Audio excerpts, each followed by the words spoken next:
குருவாய் அமர்ந்திருக்கும் ஜோதியே ஆதிமூலமான குரு அயர்ச்சியை நீக்கிடுவாய் என் தளர்ச்சியை அகற்றிடுவாய் சுகவனேசன் மகனே சுப்பிரமணிய ஜோதியே பேரின்ப மகிழ்ச்சியையும் பெருகிடச் செய்திடப்பா பரமானந்தமதில் என்னை மறக்கப் பாலிப்பாய் மால்மருகா வள்ளி மணவாளா ஸ்கந்தகுரோ சிவகுமரா உன் கோயில் ஸ்கந்தகிரி என்றுணர்ந்தேன் ஜோதி பிழம்பான சுந்தரனே பழனியப்பா சிவஞான பழமான ஸ்கந்த குருநாதா பழம் நீ என்றதினால் பழனிமலை இருந்தாயோ திருவாவினன்குடியில் திருமுருகனானாயோ குமரா முருகா குருகுகா வேலவனே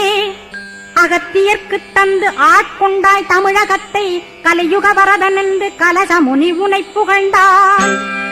ஔவைக்கு அருள் செய்த அருமுகவா ஸ்கந்தகுரு ஒழுக்கமொடு கருணையையும் தவத்தையும் தந்தருள்வாய் போகருக்கருள் செய்த புவன சுந்தரனே தண்டபாணி